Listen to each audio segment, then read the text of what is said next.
This episode is brought to you by race identification. Now, I know a lot of you are disconnected from the Jim Crow era because, sure, it was 60 years ago. But even though some of your grandparents were alive during a time of racist water fountains, we'll just chalk up your lack of knowledge up to the abolishment of critical race theory.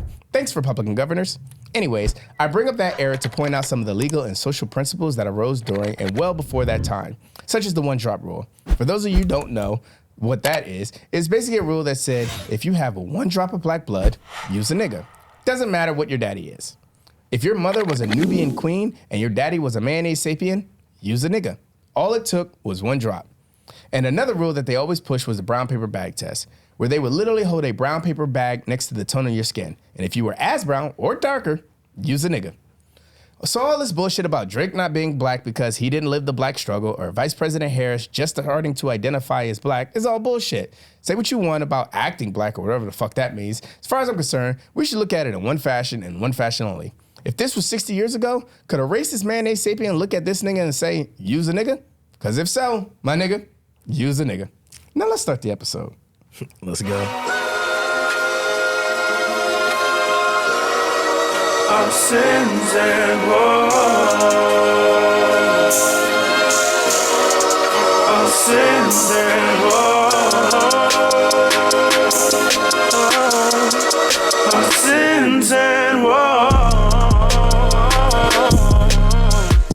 Welcome to episode 86 of the Essence Woes podcast where a bunch of dumbass millennials talk about their dumbest opinions, their dumbest perspectives, their dumbest mistakes, and their dumbest complaints. I'm your host, Nelson. Thank you for joining me today. Fuck, it's been a minute. Been on break. I think, 85 came out maybe a month ago, give or take, something like that. So yeah, I took off a little month. I forgot why, but we had to get some things in order. Far as shout outs, let me get those out real quick. Shout out YCC Entertainment and all the points of content that are behind it. Ours is the Woes podcast, Blur Watch. They're actually recording tomorrow as of the day of this recording. So Blur Watch will be coming out with another episode. Shout out Limelight Vibes, shout out Last Laugh. All the other podcasts under YCC, they're bullshitting, so I'm not giving them the shout outs until they start recording again. As far as shout outs, that's all I got. Subscribe to the Patreon. For as low as $1 a month, you can get all the extra juicy content because episode 89, I will be doing a solo hosted podcast, and I'm probably gonna get balls deep into some political shit. So that's gonna be fun. Or just black culture shit, because I know that's what you niggas love, because you's a nigga. Fair enough. And niggas love niggas. Pause. No, I'll hold that one. Amen. Niggas love niggas. So as far as shout outs, that's all I got. I'm going to introduce my guest, one of my favorite fill-in hosts. I would say my favorite host, but I can't shit on the show like that. So one of my favorite fill-in hosts, the man who saves us every time we need it. I try. Yeah, we're just going to say Javah. It just sounds weird. I feel like it should be more connected. Yeah, but I don't know. I like the straightforwardness. It's just boom, right there in your face, and that's that. It's nothing more, nothing less. That's not your government, though, right? Oh, no. Okay. What? Where did Javah come from? Oh, that's funny. So that was back in high school. I want to say it was my junior year. That was when I really started getting really into the whole rap thing, but I didn't want to say I want to rap. But it was very obvious type shit. And it was obvious that you wanted to be a rapper? Yeah. It's you ever have that one kid who's oh, I'm not part of the spectrum of the LGBT, but it's the way they carry themselves, they talk and act. It's you're a G. It's we're just waiting for you to come out the closet when you're comfortable. But every day I was yo, check how out. You looked at your rapper career? That's first. That's first. I'm a rapper sexual. I was always full of yo, check out this new mixtape. I just found this new zip file on SoundCloud. And then everyone's dude, we don't give a fuck about this underground rapper you found in rapper Florida. Sexual is wild. That's what it is, bro. I love rap. Rap is everything, bro. When I'm telling you I love rap, I would invest almost anything and everything into it over damn near anything. I've gone months of being unemployed just because I wanted to make music type shit. That's how dedicated you were to your identification. Exactly. As a rapper sexual, I'm in my position. Shout out to the LGBTQIA APK. We're going to go ahead and add R for now. rapper sexual. Little curve. But yeah, so one of my boys, we were skipping personal fitness, right? And so we're walking around in the hallways and they're yo, spit some. And I don't remember what I said to a T, but it was something along the lines of like, yo, I don't spit fire, I spit lava, but I'm good with the tech. I can change the script, change the L to a J. You better call me Javah. And, you know, junior year, that was hard as fuck to me. I'm like, oh, I said that. And they're like, Javah, Javah. And then it just kind of stuck. Like, it just. That's based. You know? There was no real deep thought into it. It was like a spur of the moment type rap. And then I was like, yeah, I can fucking freestyle. My rap name's Javah. And then it just went on from there. Like. That's crazy. Yeah. You know? I'm still stuck at rapper sexual. Hey, bro, that was my moment. I'm like, I'm coming out the closet, Javah.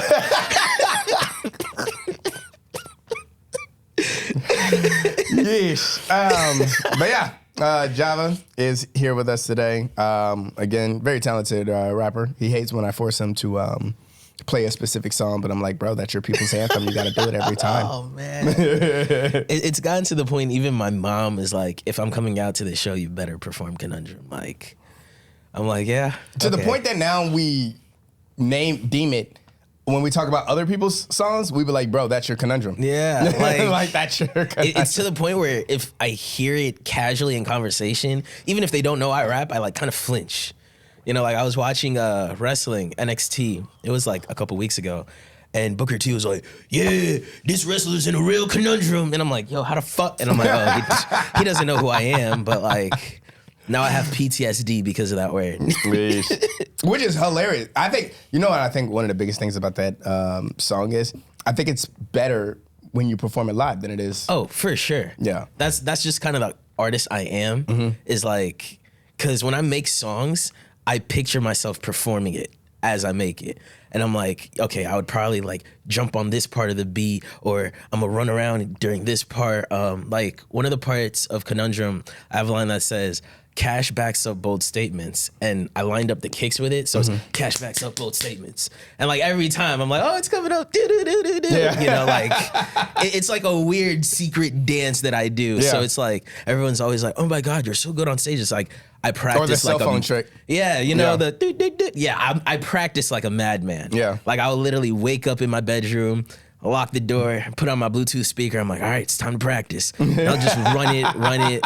I'll mess up on one thing. I'm like, time to take it from the top. Like, yeah.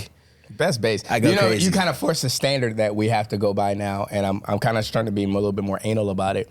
But after you and the rest of Peep Bay Live, shout out CG Ray and shout out Zaz Flow. The performance tracks. I'm like, bro, I can't keep doing this for y'all headlinings if y'all gonna give me the songs. Like, do a performance track. Yeah, exactly. At least like half of it. I don't expect every song, but like at least half of your music. Yeah. Try to do a performance track. No, definitely. So, and like Mello will be headlining next. And you know, Mello usually does. He just raps over his songs. Nope, he's coming with all performance tracks. Yeah, for I've his been headline. noticing that. I've been noticing. So- I'm like, oh, wow, I can hear you mess up. Good Right. shit. That's crazy. I can hear you mess up as well. That's part of it. Like, because, you know, you practice at 100%, you memorize it at 110% just to perform at 85. You know, because you never know what happens. On stage, you'll probably get nervous. Maybe the lights are too bright. You got tired. You don't feel well. Maybe You ran someone's out in of the breath. crowd. You Something know, simple as yeah. that. Like, there are moments where you'll get caught up with the crowd and then remember, oh, shit, I still got to perform this song. Yeah. You know, because, like, for me, high energy. I'm like, and then like if I lock eyes with someone, then I'm like, and then I'm like, and like in my head, I'm like, oh my God, I'm panting. That's disgusting. And I'm like, wait, no, I'm on this part of the song. And I'm like, wait, did I stop moving? And then it's like, Yeah. I tingle over my own feet. Information overload. Exactly. You know, and it's just like, it's inevitable. Yeah. It's inevitable. Like, obviously, like, for example, with Conundrum, I've been doing that song for like 3 years. Of course, I'm at a point where I'm like, I don't even care if I mess up. Yeah. And like, I keep going to the point where it looks like, oh my God, that was intentional. Sometimes it's not, but hey, you know, You've performed it good. so many times. You know how to play into the performance. Yeah, type shit. you know, making a song is one thing, but performing is a whole nother beast. I agree. And that's what I tell motherfuckers is like, some of y'all struggle with making songs, but then some of you really fucking suck at performing it. Like, because stage presence is such a viable factor. Like, even me, like I I think I would say I have great podcast etiquettes in a sense, but even I get nervous. Like, not nervous on stage. Even I'm out of my element on stage. Yeah. I don't like being on stage because that's not what I'm here to do. Like, Yeah, you know, for sure. I like to keep it more intimate. If I'm on stage, I want to be talking with, having One-on-one conversations with the crowds yeah. and shit like that. But if I'm just talking to a crowd of people, that's not really you're my essentially element. like yelling into a void where you're Yes. like, I know something's there, but I don't know what. I don't, no, yeah, exactly. I'm not getting anything back, so I'm not really sure. Yeah, So, no, definitely. but yeah, I guess we can go ahead and roll into the sin of the day, and that's probably one of the reasons this episode is going to be funny because I had to re-dive into my cultures really quickly, like this last week, because I've been so balls deep into politics lately. I mean, you gotta be. At this point, you have to. It doesn't matter who you are. If you can read, you have to be into politics. Like, You do, but like, okay. So my thing is, when I invest, when I invest my time, I invest my time. So I go through Hyperfixation. like, arcs, like personal life arcs. Right. So like before, it was the Kendrick and Drake arc. I was balls deep into that argument. I was having that argument with anybody that could have that argument man, with me, type who shit. you We were telling? always talking about it for like a month and a half straight. It was Kendrick Lamar and J. Cole. I mean, Kendrick Lamar and Drake, and don't talk to me about anything unless you want to talk about those two things. yeah. So, I get and then my that. art came off of that, and then I rolled right into the fucking the debates, rolling into the Biden step down, rolling into the announcement of Kamala, rolling into where they are now. So that's how a lot of my stuff works, where it's like I'll just go through an arc period where like a predominant amount of my research is done to whatever argument I'm currently having. Yeah. Until I'm out. So, but ours is Woes. I try to keep politics out of it. General statements are fine, but as such, to pay programming. But I don't like because I have a politics podcast, I just haven't brought it back yet. No, I mean, that makes sense. And on top of that, these are like historic moments. Yes. And you got that little historian trait within you. So you're like, I was here and I know my shit, because it's like a lot of people just Yeah. skims past them. But I'm like, yo, do you not understand how great this is? Like, Right. we'll be back. This is a big moment in our culture. Yeah, it's humongous, bro. Like, people are going to be talking about it for years. Yep. And it's just kind of like, I think, everybody has a role to understand what the fuck is going on if you want to participate in the culture. Otherwise, You just have some general knowledge. You don't have to be an expert on it. You don't have to be able to argue it, but at least have some Exactly, minor understanding of what's going on. I agree. But yeah, I've just been so fucking deep into politics. I haven't really been keeping up with the fucking culture. I haven't tuned into any of the cultural podcasts that I would watch, or like the cultural shows that I would watch to see like what people are arguing about, what people are reviewing and stuff like that. So, but I'm sure I can pull my memory bank together outside of what I've been currently invested in. And I did come to a conclusion that if Trump does win this election, I'm going to make a podcast because one of the policies in his, or one of the policy changes that he's trying to make in the new policy that he just drafted was getting rid of woke left-wing Democrats out of the military.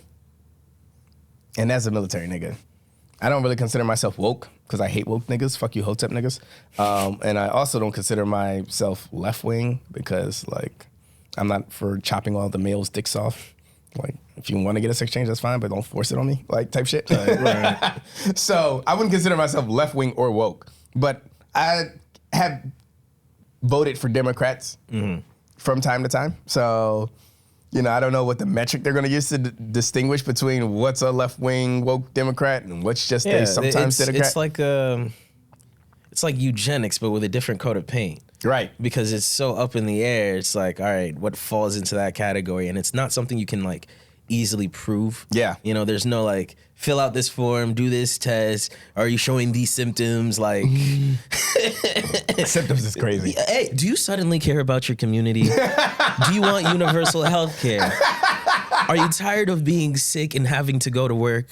Get him out of here. Yeah, you know what I'm saying? Then you might be a liberal, but it's like, are you sure? Like, I'm sorry. Wait, but I like the Second Amendment. Like, You know what I'm you gotta saying? distinguish and make qualifications for yourself and shit. Yeah, the lines are just so blurred because it's like, damn, like you'll go. I've ran into people who are liberals and they're left, right?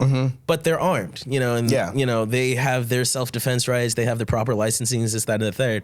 And it's not like I expected them not to be armed, but it just wasn't something like I thought, like it's going into an Apple store and then seeing Samsung. And I'm like, oh, at the end of the day, you sell phones, but like, okay, that was not my expectation, right? Yeah. Because it's like from what I've learned as liberal or left and what I've learned is right wing, Republican, conservative, whatever mumbo jumbo we're using to define, it was black and white at first, and then it just all started to mix because people don't like to make exceptions, but exceptions exist. Correct. And so it's like, okay, what are we going to do for this exception? And then now, at least me personally, I think we're in an age where setting boundaries is just so difficult because at the same time, we don't want to step on people's toes, but we can't also just let people run rampant and, get babied. And it's like, okay, you're a grown adult. You should be able to maneuver through whatever situation, but there's so much fluff in the way per se. Right. So, yeah, if he wins this election, I'm going to make a new podcast called the Fired Democrats Podcast. And basically, I'll be covering everything that goes along with his policies. I will start this podcast the day after, like, the election day. I'm ready. So within a week of the elections or the election confirmation, right, I'll start this podcast, and I'll just be tracking his movement along with Project 2025 based off of his policies. You have a fallout plan for a podcast. Those are the times we are in, bro. Yes, because you got to be with the times. You got to have contingency give it like plans. a Daily Show rhetoric in a sense. Like I still want to make it satire-esque. No, for sure. But yeah, no, I'm definitely going to be like there's tracking. a core to it. Yes. At the end of the day, we all need contingency plans. Because I think not even just that. It's just a matter of like I think that'll be good content. Like oh, for sure. Disagreements with Trump, albeit, but like the content's there. Oh yeah, and it's free. If you know what you're talking about, might as well go for it, dog. So yeah. So that's what politics has brought me to. Hopefully I won't be in it too much longer. But that's politics is forever, bro. It's a cult. I know. You're locked in. But that's my sin of the day. My getting too involved in politics. My woe of the week. Oh my God. My woe of the week is getting caught up just to immediately fall behind.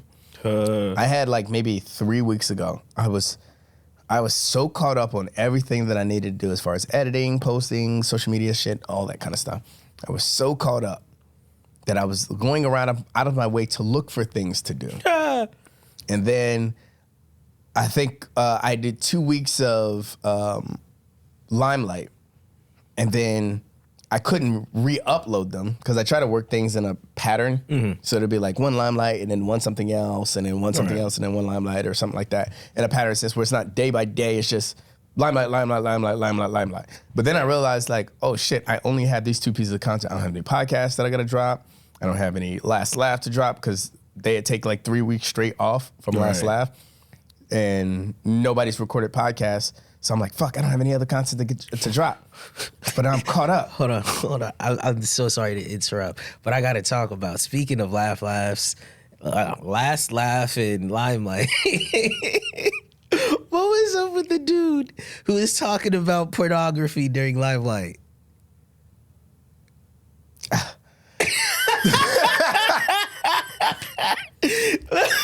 sorry, but that was a highlight. That was a highlight of my night because usually, Limelight, I can float around and be whimsical, but that really just caught my attention.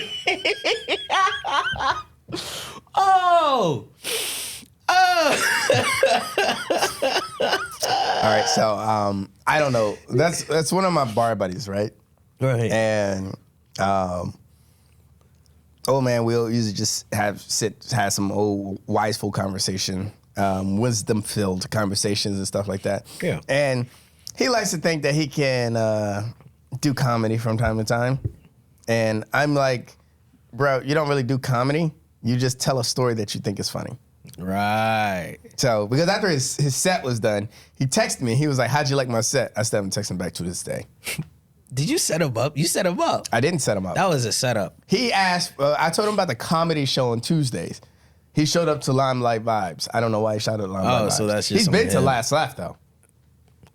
But yeah, I don't. Yeah, I guess. If you watch, what did he say? If you tell me you don't watch, if you don't say you don't watch pornography, you watch pornography. Everybody watches pornography. Yeah. But if you say you don't watch pornography, I believe you. You don't watch pornography. But if you don't say anything, you watch pornography. Yeah. And I'm like, what the fuck? You know what I'm saying? He's talking about how Osama bin Laden had porn, and I'm like, are we going somewhere? And then he was talking about how black porn stars are paid by like how many inches they have, and I'm like.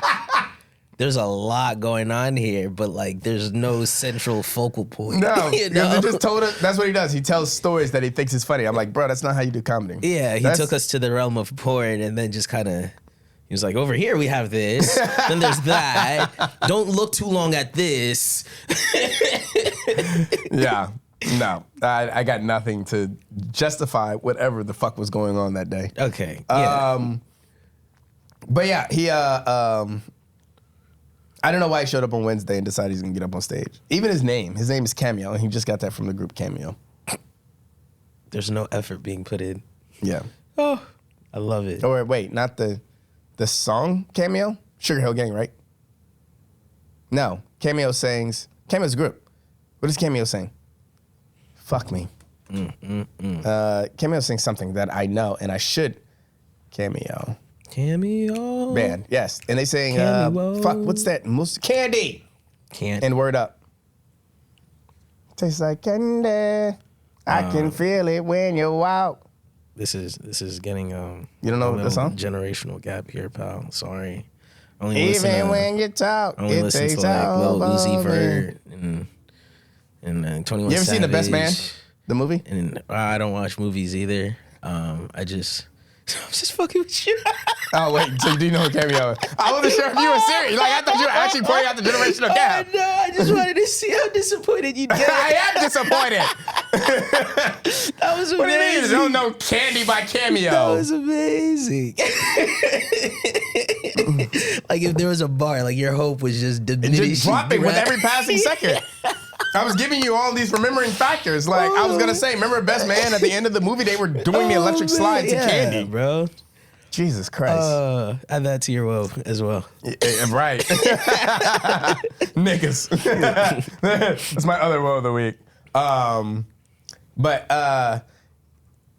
Yeah, so basically, when I realized I didn't have any podcast content, I was like, oh, fuck me. Go back down. When I realized I didn't have any, stop it.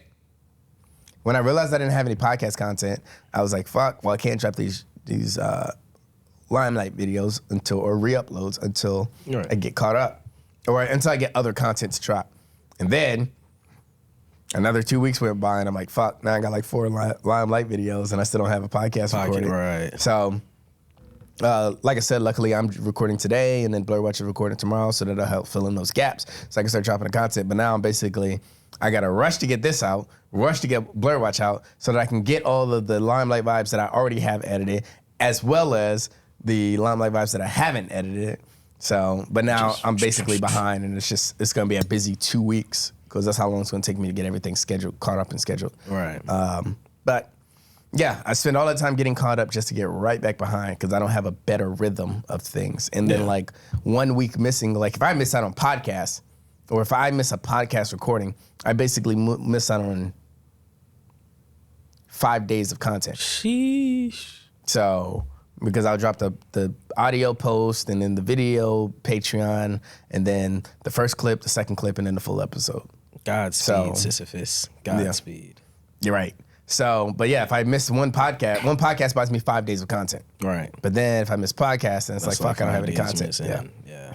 So, but yeah, no, for the next 2 weeks, I'll be playing catch up on that. But I do hate that. That is my woe of the week is just like spending all that time to get caught up just to immediately fall behind. I probably had a 1 week break and then it was like, fuck, now I'm back to work. Back to the grind. Yeah, bro, the grind never stops. That part. I want to talk about production. How much producing do you do? Man, more than people think. More than people think. Because it really depends in like what mode I'm in, you know? Because like, you know, there's Java, but then there's like the many facets of Java that exist because I'm cheap as fuck. So like, you know, sometimes I'll produce my own beat for a song, or like I'll mix my own production and master my own production, do video editing, this, that, and the third. Like, I'm always working on something. It's just not really like structured. It's just kind of like a madhouse. Like I'm like, all right, mental scape. I'm like, that's right. I haven't finished editing this video, or I haven't posted on Instagram Reels, YouTube Shorts, TikTok, Twitter, So like, all the time, really. Like 24/7, I'm just producing something. Yeah. Even if I don't put it out, you know, I'm just kind of like, all right, I either have this tucked away, or I'm just practicing a new skill in my repertoire of, you know, amateur production, if you will.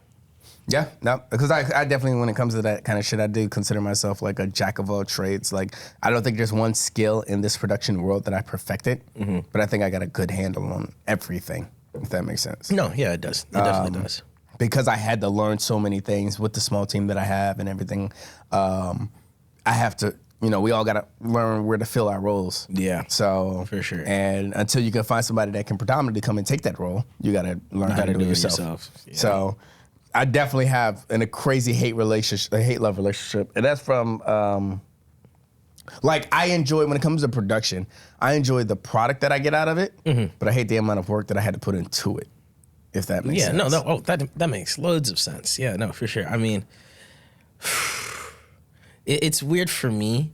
Like, I'll enjoy, excuse me, I enjoy the working process if I have a handle on what I'm doing. You know, because, like, for example, I'll use video editing, right? I'm very self-taught with it, YouTube University, scrolling videos, shit like that. And so at the same time, me being me and like how dedicated I am to, you know, just my own craft and my brand, I'm like, you know, I gotta make it defined.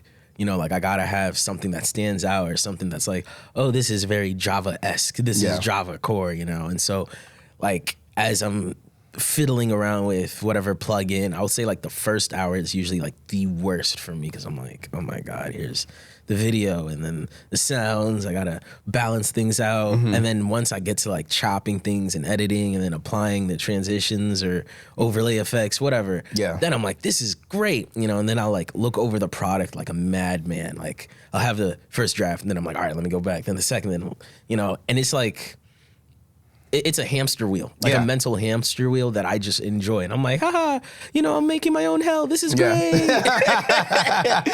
You know?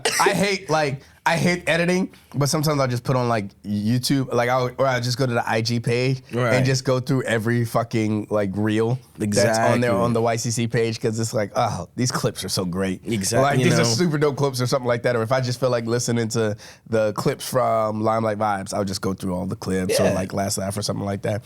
But in the process of doing the entire clip, I fucking hate that shit, man, so goddamn much. I just gotta go crazy with it. That's really it. You just have to lose your mind.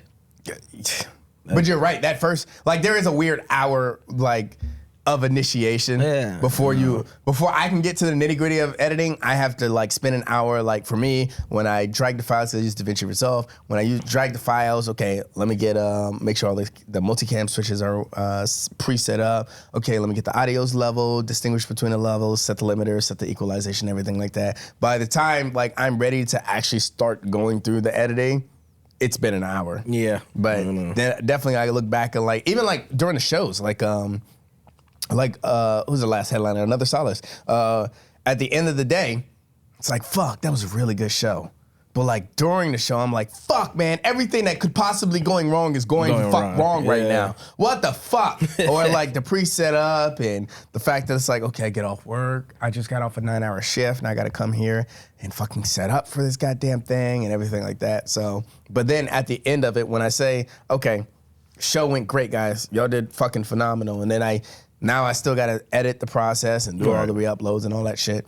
And then once it's done, I'm like, fuck, this is a really good clip. Glad I got this performance type shit.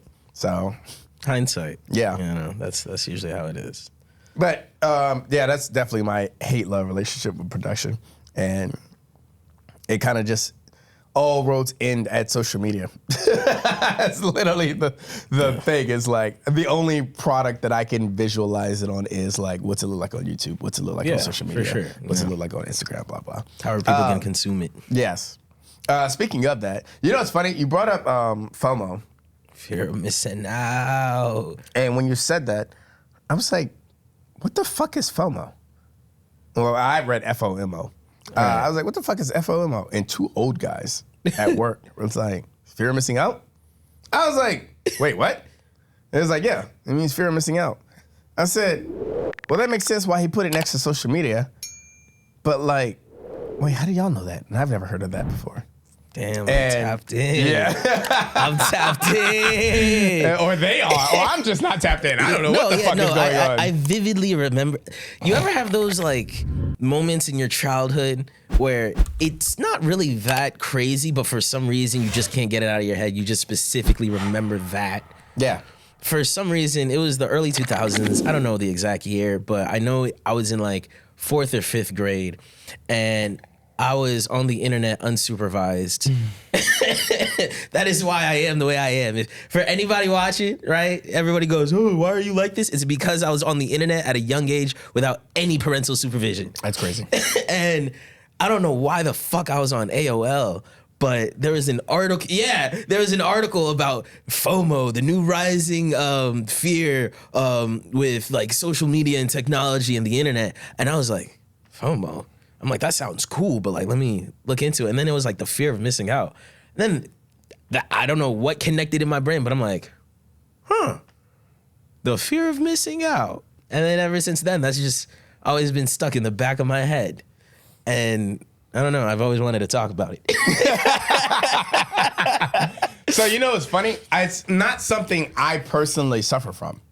Right. And it's weird, but I've never been the type of person to like, wants to be, like I've never seen Game of Thrones. Right. I don't go to the movies anymore. I haven't been to the movies since Endgame. Yeah, that's a usual nice stopping point for a lot of people. Yeah. Like I haven't been to the movie theaters. Not like I haven't seen a Marvel movie or anything. Like Yeah, I just you wait just for them to haven't come been out on. Right. I don't really care about the first, like I don't like reaction videos. No, So that like when makes people sense. are reacting to everything that shit's was Kendrick weird. Lamar and stuff, like I don't care. Now when it comes to certain things, I care what certain people have to say about it. Yeah. The entire Kendrick Lamar Drake beef, I was always tuned in to Joe Rogan. Not Joe Rogan. Rogan? You mean no, Joe Budden? Joe Budden. I was about to say, bro. I was always, Joe Rogan is crazy. Yeah. I was always tapped into Joe Budden. I was always tapped into Rory Mo. I was and I hate fucking DJ Academics, but I was tapped into like what DJ Academics had were to. saying, Yeah, just to that's see what Drake's everybody was strongest saying soldier. about it. But it wasn't like I got to be the first there to see and like see what they're saying. I just wanted I wanted to hear what those people specifically I'm were the saying complete about it. opposite, bro. Like, I felt so vindicated. Oh my God, I was waiting for this moment for years, bro. I vividly remember when I first heard the Control Verse by Kendrick Lamar. You know, I'm on Twitter. I think it was like 2014. Around then? It's way earlier than that. Way earlier than that. Like 2011-ish. Yeah. So I'm on Twitter or whatever, social media, and I hear people talking like, yo, this crazy verse by Kendrick, this is crazy. I'm like, let me go hear it. Y'all hyping this up. Blew my mind, right? And Still was a hyped up album. I mean, hyped up verse. That's neither here nor there. I think Kendrick Lamar is overrated. oh, buddy, we can have this entire podcast go back and forth. I'm not doing this. I just did it 2 episodes ago. Yeah, I'm you not doing it can't. again. You can't do this. You're gonna lose with me. Look, I'm rapper sexual. This is my thing. Anyways, right? So Control Verse, and I'm like, I knew it was a defining moment, right? I'm like, this is something that will live on forever if you talk about rap history. And then, you know, all these other rappers are replying or making their remixes and nobody really gives a fuck. And I'm just kind of like, you know, like 2014 was Faces. Mac Miller, he even had a line, no LGBT connection bars, fuck you, Kendrick. So I'm like, oh, this is still in your mind like 3-4 years later, right? And, you know, then I saw the interviews with Drake and his reaction to that. And he was just like, butthurt. And I'm like, okay, whatever. Then there was the BET Cypher with Top Dog Entertainment. And then, you know, the iconic Kendrick where he's like, since Control dropped and put a sensitive rapper in his pajama clothes, ha ha, joke's on you, high five. High five, Schoolboy Q. And everyone's like, oh my God, look at the synergy between these guys. They're best friends. And I'm like, You're not listening to what he's saying. And then Kendrick goes quiet. You know, like there's subliminal shots back and forth, but there's no full-on beef. So I'm like a madman, and I'm like, Kendrick's next album, he's gonna do it. He's gonna do it. And then, you know, throws a little shot, but that's it. I'm like, oh, Drake's gonna bring it to the light. Throws a little shot, and I'm like waiting for like a decade or so. And then we finally get here. Boy, I feel like the paranoid nigga was like, I told you aliens are gonna come. And then we're getting invaded on Earth. Bro, I ripped my shirt off and I'm running around and I'm like, let's talk about it. Like, I was there for every reaction. Like, when Kendrick was dropping the tracks back to back, funny enough, I was at a 24-hour Star Wars marathon at the Tyson's movie theater at AMC, and Kendrick dropped Meet the Grams after episode 4 or 5. And, you know, after the movie ends, we, like, all these nerds are running out. And then I just hear, did you hear Kendrick dropped? And I'm like, the fuck you know about Kendrick, Obi-Wan? Like, let me find out. And, like, we were all scrambling and talking about it, like, listening on our phones. And I'm like, this is what I wanted. You know, like, I was like a kid in a candy store. Yeah. And so I was boggled down with FOMO because I'm like, I don't want to miss anything from this. Like, I was waiting for years. Like, the chosen one has returned. The prophecy has been fulfilled. And then now everyone's just kind of like, all right, I'm bored. And I'm like, wait, no, there's still more you didn't catch. Like, I had the moment, but now it's gone. Maybe that is an example of, because of that, like, I would have been, I don't know. Because I was hard pressed, like, here's my thing about the, again, I'm going to argue that Kendrick Lamar is overrated. Yeah, you can't tell me otherwise. Yeah, you're entitled to your opinion. But when it came to a lot of his music, like Euphoria, I fuck with Euphoria. Oh my, that's my most streamed song. I know it. I know it, bro. Like, that track dropped, that's all I listened to for a month straight. The first 60 seconds, I'm like, yeah, I could have did without this. And then like the build up, and then I'm like, all right, with the first part included, this is a really dope song. Of course, like, song it's structure. Just if the first part of the song was the only part there, or if the cadence and flow was only like the first part, I would have been like, bro, throw this out. Yeah, exactly. But didn't care for Meet the Grams, didn't care for 6 p.m. in LA, or 6:16 in LA. Whoa, man, that's a beautiful track. Didn't care for it. Didn't care about that. Didn't care for Meet the Grams, especially since the daughter thing wasn't real. And then Not Like Us is becoming my new Gold Digger by Kanye West. It's like, that song is so fucking overplayed right now. I love it. I love it. I haven't had a hit rap song in so long. Yeah, you like niggas this. can keep dancing to a pedophile anthem. I'll pass. Hell yeah. What you mean? What you mean? Russell Westbrook over here twerking to a pedophile anthem. I'm good off Fuck that. it, bro. Hey, but I'll join him. No, obviously because of that, because of Not Like Us, I will give it that. As far as a beef for beef standpoint, Kendrick won the rap beef. I still think Drake put out better music, but and it's really because of, I think Family Matters is the best project to come out of that entire beef. But Tailor-Made Freestyle, it just hits a lot different for me. That's my favorite track out of this entire beef is Tailor-Made Freestyle. I know the kind of nigga you are. I got you. Wait, what? I got you. All right. What? Nah, my mental profile of you has been completed. You have been psychoanalyzed. You know how, like, when you be setting up a new website or a new profile, and it'd be like, you're 75% completed. Yeah, just enter this information. You gave me all the pieces I needed. You know, we can make this a whole deconstructed podcast about you. Yeah, no, we on episode 86. They know me. These niggas know me. We're gonna have the Meet the Grams version, bro. This is what episode 86 is. Now I try to be very open about everything that can be open. There's some things that can't be open, Right. but I try to be very open on this podcast about like my life and stuff. You gotta be. Yeah, I try to make my personal very public in a sense. You But know who also does that? Kendrick Lamar. Mr. Morale and the Big Steppers was a therapy session. You guys share. wasn't that his worst performing album? No. So what was? No, it wasn't. So what was? Oh, I'm pretty sure it was Section 80. It wasn't. Yeah, I could call that. It wasn't. Look it up. I smell the fear on you. It's okay. Type it in. It's getting shaky. Shaky warrior. That's crazy. Because I don't know about that one.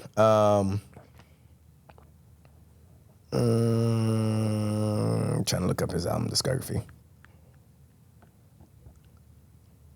Stream Mr. Morale and the Big Steppers if you care about black mental health. Say what? Stream Mr. Morale and the Big Steppers if you care about black mental health. That's what the album's about, man. Freeing yourself from your demons. Oh, okay. All right. You're right. Section 80 Oh, did. whoa. I'm what? You're right. 130,000 sales. But Mr. Morale and the Big Steppers did 177,000 sales. But see, we're talking about To Pimp a sales. Butterfly and Good Kid, Mad City both went over 1 million. Okay, and? Oh, okay. Bro, I'm here for the music, not the numbers. Okay. You know, I'm a rapper sexual. We went through this. I'm not a prophet sexual or a businessman sexual. I'm here for the raps and the bars and the impact of the culture. I don't give a fuck about no damn sales or Grammys. What you mean? Childish Gambino has the same amount of BET awards as Sam Smith. Sam Smith. You want to talk about sales and accolades? Be for real.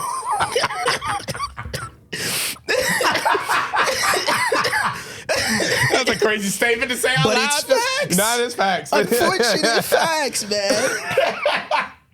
I think he might even have more Grammys than Will Smith. And that's an atrocity in rap history. What you mean? This nigga Will made hits using clean raps. Do you know how hard it is to make a banger with no cursing and no like real explicit, man? This nigga out here, just the two of us. And I'm like, real. But besides the point, rapper sexual, I'm here for the art, not the numbers. I'm here for the art, not the numbers. Just saying, it's your only metric. But that's not here or there. Fuck, where was it going? You threw me off when you talked about the social. Oh, the fear of missing out. I guess when it came to that, I did have like a stern like wanting to keep up on like every time a song dropped. Yeah. But I didn't really care like. It wasn't like the reactions videos. I wasn't tuning into the reaction videos or anything like that. I was just like, when people had time to mull it over and then give their take, that's what I was looking forward the most to. Yeah, see, I don't like reaction videos. I actually really don't, but I had so much immense joy seeing Kendrick fans get to enjoy Kendrick like real time. And it was one of the few times the mainstream was like tuned in. Mm-hmm. You know, it wasn't just like rap fans. It was like everybody. And, you know, everybody had their own reactions, good or bad. But I was like, man, why is there a Japanese guy listening to Not Like Us and then making his own BBL Drizzy remix? Like, you don't really know what the fuck's going on, but I'm glad you're having fun. But for the culture, I guess. You know, like, there's only so much you can gatekeep. Yeah. Except if you're Q. Shout out Q. That nigga says he can gatekeep hip hop. But going off to that fear of missing out and that social media, you know what my biggest problem is in social media aspect and what people consider is relevant is, or what people consider relevant is the newsfeed. $200 dates. Oh, yeah, newsfeed. All right. That's a real topic on social media. $200 dates? Yeah. This is how I know you're really not tapped in with black culture online. So black culture. What the fuck? No. Hear me out, right? Listen. So, you know how things have subgenres? Mm-hmm. So we have the encapsulated, I probably said that word wrong, black culture, right? Mm-hmm. That's the big sphere. But then there's parts of black culture that you can kind of just explore. And then social media black culture, that is a cesspool of shit. And, you know, when I talk about it, it's very easy to slip into anti-black rhetoric because of how nonsensical it is, right? And one topic that comes up a lot because it's women from Atlanta, and Atlanta's a weird place, is $200 dates. How much money should you spend on a date? And I don't know who the originator was, but God bless, she created one of the biggest problems since light skins versus dark skins, because she was like, my man got to spend at least $200 on me on the first date. Mm-hmm. And then there's a bunch of women who agree. There's a bunch of women who disagree. There's men chiming in women's business. And And it's a This is no reoccurring different thing. from the entire red pill argument as far as like how much does a man have to make? Essentially, and $200 Well, I have dates bigger is, problems with the how much does your man have to make conversation, and it'll probably just bleed off into the same argument, which is who are you asking?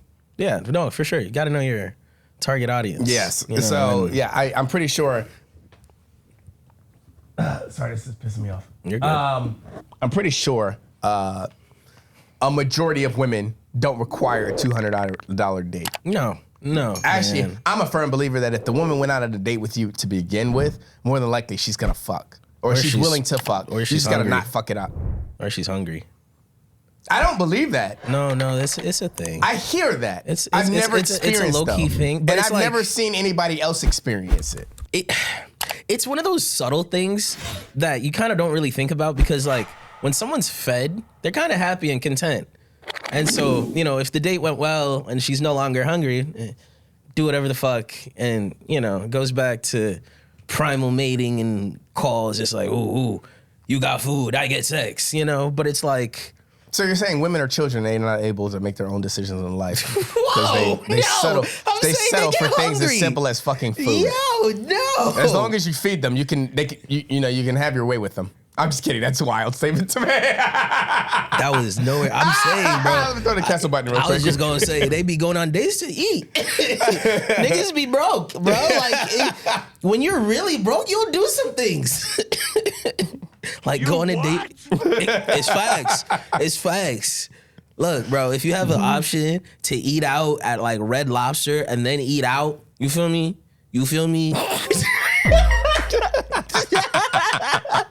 Like, Forgot I had these buttons on deck. it's glutton and greed, A tale as old as time. That's crazy. Yeah, People no. are crazy. I can't. I hear, and I'm sure women like, $200 dates and stuff like that. But like, for you to think you're entitled to a $200 date on the first time, I don't think that's a majority of women. So again, no, it's definitely like, not. But the problem with social media is they'll create this narrative where a lot of guys, guys that don't touch grass, will actually think this is how real women work. Yeah, the minority becomes the majority Correct. on social media. When they're just minorities with speakerphones. Yeah. So, and that's what pisses me off about it is like, sure, there are some bougie bitches in Miami, Florida that think like this, but you go to a small town in the middle of fucking Kansas, in fucking Arkansas, you're probably not coming across a woman that says my man needs to make $1 million. Most likely not. So She probably just wants meth. meth is wild. It's Arkansas. What are you I really mean, doing fair up? enough. Like nobody goes there to turn up, man. You got to cope with it somehow. But going back because I didn't forget, news feeds. I hate the fucking news feeds. Yeah. Where I don't know when they made that transition. I'm pretty sure it was like 2013, 2012, 2013 or something like that. Where they made that right. transition from timeline to news feeds. And Yeah. Facebook did the same thing after, and then I think Facebook did it first and then Instagram did it. Where now it's not a matter of like what got posted a certain amount of time ago. It's, hey, this is a week old, but we think you'll like it. Yeah. And I hate that shit because that's not why I get on social media. That's why I don't get on social media the way I used to. Is because like I like my time. I like to be able to go through my timeline, see everything, and then be like, okay, next time I get on my social media, I know what the last thing I saw was. Right. And I know anything under that, I've already seen. Yeah.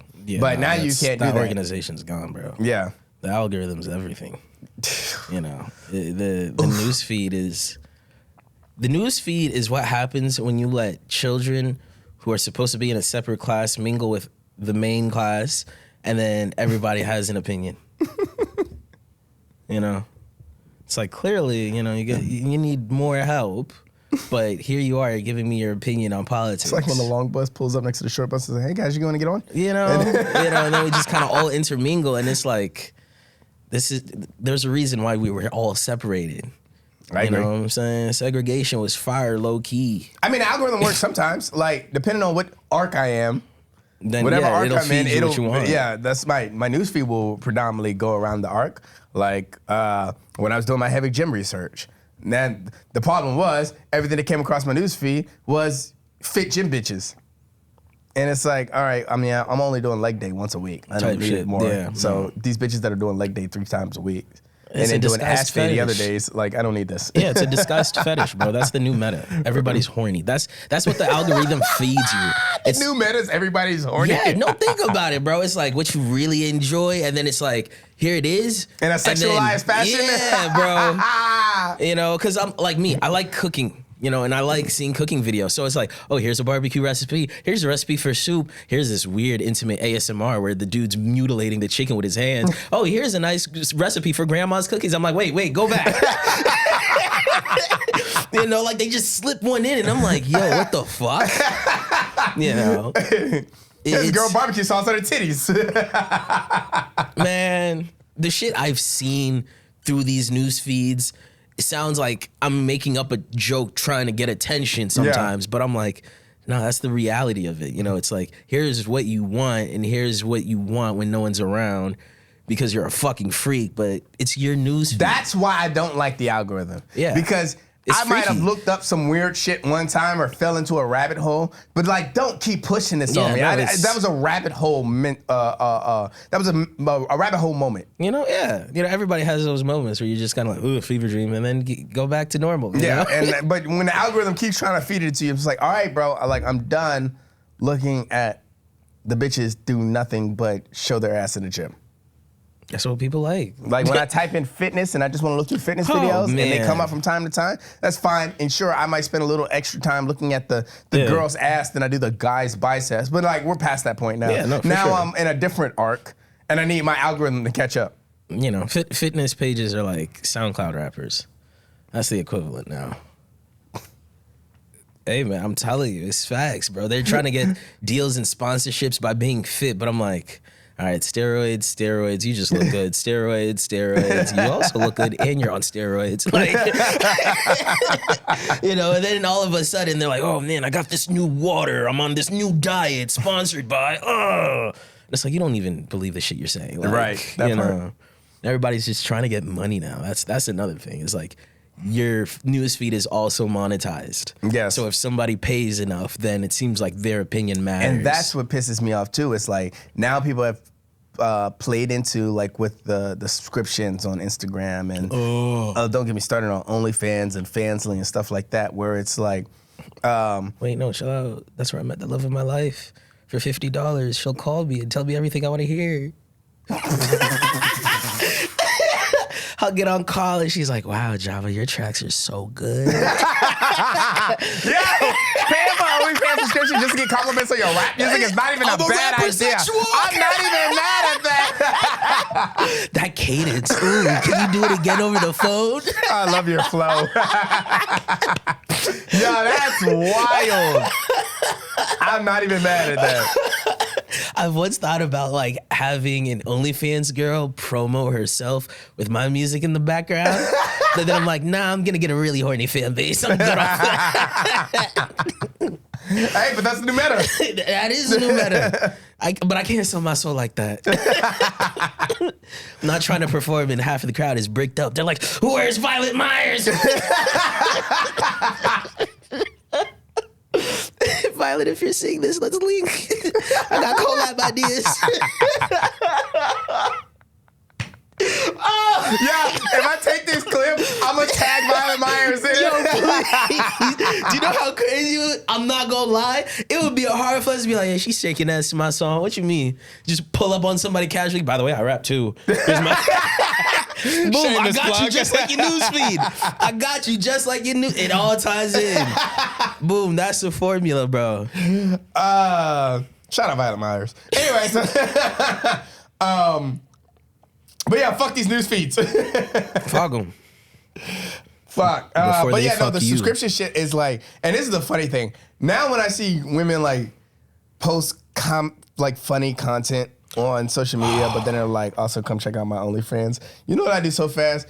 I'll click the link to their OnlyFans, tag pull their name off of OnlyFans, and put it on Reddit, and just be like, where's the What's the ratings on this? Because I like to see you like fucking up her bag. No, not like in a sense. I'm researching her, not that. I'm not doing anything but the like reviews? looking You know at. what? That's fair. Yeah. That's fair. I look That's at the fair. Reddit reviews because I'm like, yo, some of you bitches like sit here and get on Instagram just to promote your OnlyFans, and then y'all get And it's mediocre trash. blowjobs. Yeah, no, like that's what kills me, bro. I'm like, shout out my sex workers, but if you're going into sex work, you gotta be a fucking whore. Like, show me you dedicated.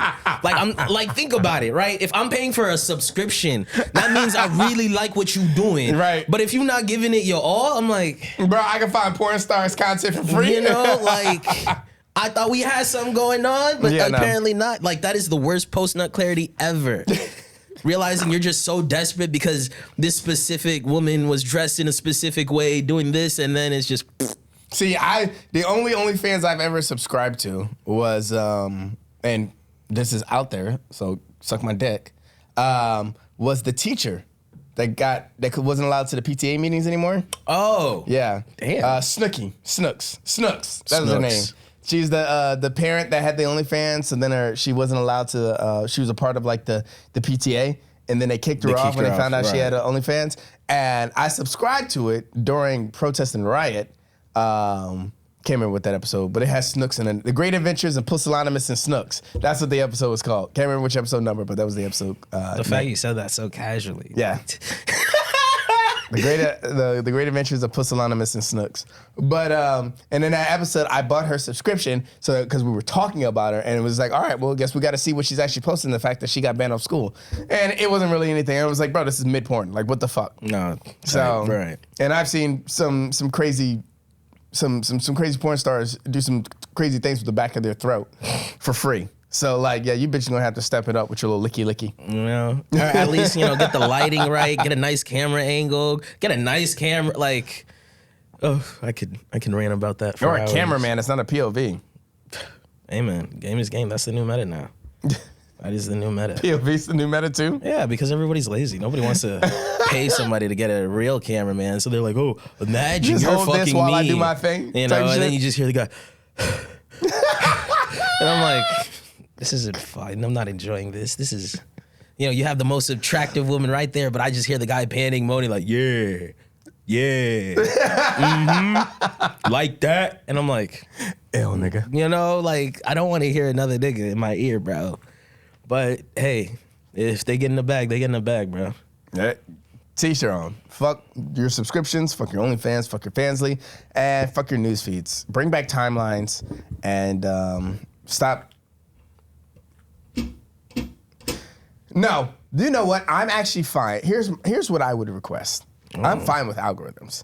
What I want is for there to be a menu that tells you what your algorithm is currently feeding you, like based off topics, like Yeah. whatever hashtags you're using. And I wish that you could go in and say, take this hashtag out. Don't look up this hashtag. Don't look up this hashtag. Oh, that's don't too look much up- power, bro. I know. That's to too be much able to power control the the. people. Yeah, I know. Yeah, bro. What the fuck? How would they make money? What is wrong with you?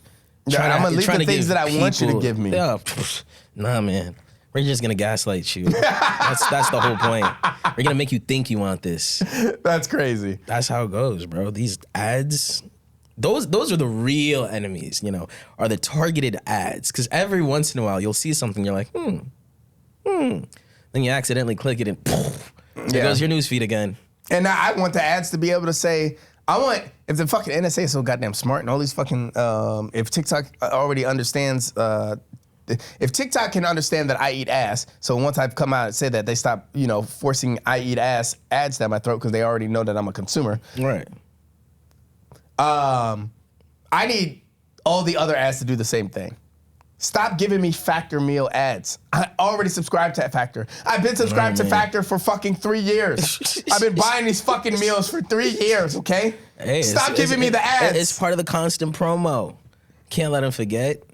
Everybody's attention spans are cooked. You know, you're just one of the exceptions who aren't. So, Bro, you just gotta hold that. If I have Verizon, don't send me a notification to my phone that says, would you like to sign up for Verizon? That's just so much work.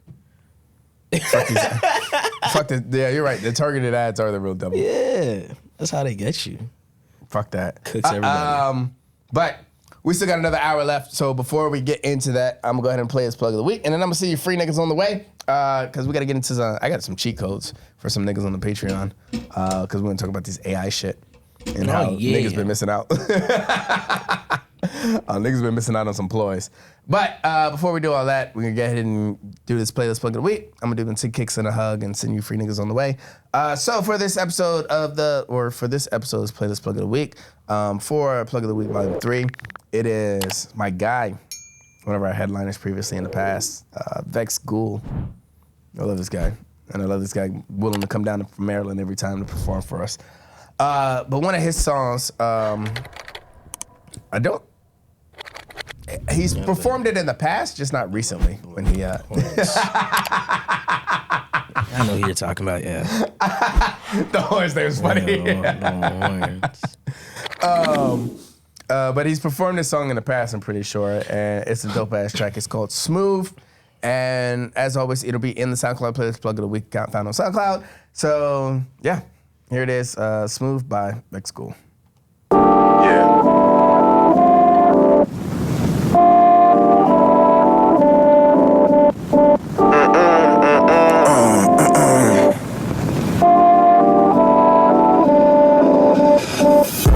You know a nigga smooth. You know a nigga got the groove. You know a nigga got the moves. You know a nigga got them shoes. You know a nigga smooth. You know a nigga got the groove. You know a nigga cop them shoes. You know a nigga's on the move. You know a nigga hella smooth. You know a nigga got the groove. You know a nigga do not lose. You know a nigga hella cool. Yeah, I don't got nothing to prove, and you got nothing to approve. Get out my way, I'm on the move. I used to try to fill those shoes. They say I'm shiesty, but they just mad they can't hurt me. I move precisely. Or is it cause a nigga always looking icy? She send me her eyes every day. I think she like me. She said, Vex, I love you. Please make me your wifey. Now he heard that she left him. He wanna fight me. Y'all the ones I do this for. Rest in peace, swipey. No automatic, got the clutches like I'm Kyrie. You know a nigga smooth. You know a nigga got the groove. You know a nigga got the moves. You know a nigga got them shoes. You know a nigga smooth. You know a nigga smooth. You know a nigga got the groove. You know a nigga got the groove. You know a nigga cop them shoes. You know a nigga got them shoes. You know a nigga's on the move. You know a nigga's on the move. And that was Vex Ghoul, Smooth. Make sure you check it out on, like I said, it'll be on this plug of the week for volume 3. We're almost done with volume 3. We're moving on to volume 4 soon. Which is funny. CG Ray was talking about how we need to make a Limelight Vibes like playlist. Right. And I was like, well, kind of already got one, but because I use a lot of the artists that we've gotten from Limelight Vibes on the playlist plug of the week. So I mean, it's kind of the closest thing to it. But also finding all these niggas on SoundCloud, I mean, Spotify is kind of not a thing. Plus, not everybody's on they all like to streaming perform platforms. unreleased shit. Yes. Shout out Xavier Cloud. Fuck that nigga. Hey, clown. One of my favorite producers. But god damn, this nigga don't release anything. That's why all his songs are performance tracks, because he never records them. Damn. Crazy. So, fuck that nigga. But I love that nigga because he's my #1 producer, because like he's made the Ashes and Woes theme song, made the Limelight Vibes theme song. Like anytime it says "Wake the fuck up," that's his beat. Wake the fuck up. Yeah. So yeah, shout out Xavier Cloud, but fuck Xavier Cloud, and shout out Vex Ghoul, but not fuck Vex Ghoul. Also pause. This has got to be a pause somewhere in that entire intermittent On you, man. moment. I know where I stand. But yeah, let me go and say my 2 kicks and a hug and say bye to your free niggas. 2 kicks.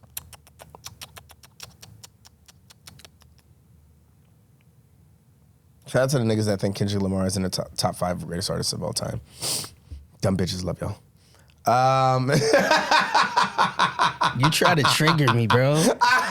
You really are. Shout out to the women that think that expect $200 dates on the first day. Dumb niggas love y'all. I do. I'm not gonna lie. Ratchet women are my weakness. That's crazy. It's facts. That's wild. Shout out to the black people that know their race. Shout out to the black people that know their color and their ethnicity. Stop letting white people tell you. Stop letting black people tell you if you are or not black. We love you. With all that being said, I'm your bus driver, and I might be on the long bus, and you might be on the short bus. And just because I pull up next to you don't mean you get to come on my bus and have an opinion. That's not the way we work here, okay? We will pull up by you, we'll wave out the window, and we'll keep it the fuck moving. That's how we ride the bus over here. And we also tell people when to get off. Free niggas, this is your stop. You can join the short bus niggas because they got left at the last stop. So I bid you adieu. Peace, free niggas. Toodles.